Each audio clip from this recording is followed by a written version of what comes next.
Hello and welcome to Flagstaff TV. Today we are joined by Peter Hitchens, Research Analyst at Oak Securities. Peter, thank you so much for joining us today. You're welcome. Peter, can you tell us what was the recent deal in Trinidad and why did you like it? Right, this is for Predator buying Challenger's assets within Trinidad. Predator has been trying to build up a presence in Trinidad.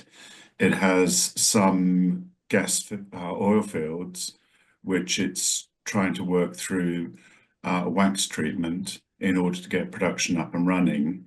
Adding these fields adds immediate cash flow, which can be utilized in the business, and it gives the company economies of scale and synergies from the assets. Challenger was not wedded to Trinidad. It prefers to concentrate on its acreage offshore Uruguay. Focus seems to be very much on the Titanosaurus in Morocco. Can you tell us what exactly they are looking for? Titanosaurus in Morocco is a really exciting prospect. It's probably one of the most exciting plays to be drilled this year. It's a large gas prospect. It has potentially net to Predator 4.4 TCF of gas. That's over 700 million barrels of oil equivalent.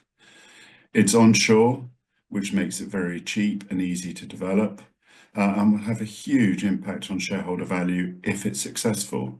But it's an exploration well, so the risks are still there.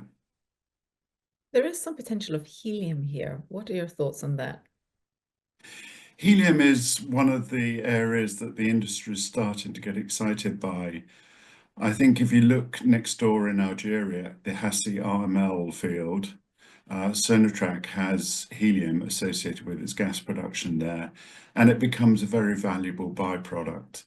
The helium price is round about 20 times that of the natural gas price. So if you can extract it, it suddenly adds a very valuable source of revenue for the company. And what else is going on in Morocco? Once Predators drilled the Titanosaurus prospect, they're then going back to try and flow test the MOU3 gas discovery. It's more modest accumulations of gas, around about 60 BCF of gas, but management feel that this is sufficient to actually allow a compressed natural gas facility where it would take the gas, compress it, and sell it off to industrial users. And that would be a very valuable source of revenue for the company as well. What about operations in the Republic of Ireland? In the Republic of Ireland, the key asset is their acreage, which is near the Corrib gas field, which is a producing gas field. They've got the South Corrib prospect, and they're looking for an extension on the license, and then they'd look at the potential of farming out, ideally to the operators of the Corrib field, and there they could monetize some value or get carried through the exploration phase of the program. Peter, finally for today, how are the finances? Can the company afford all this investment? Yes. Prior to its recent placing, Predator had round about £4 million of net cash, no debt. The placing raised another £2 million, so they're very well capitalized, and that leaves them in a strong position, particularly when they're negotiating any sale or farm out agreements.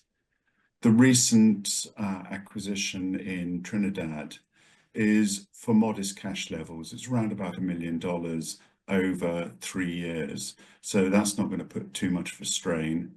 And the wells in Morocco are expected to cost around about £1.5 million. So thank you very much for your time today. You're welcome. And thank you for watching Flagstaff TV.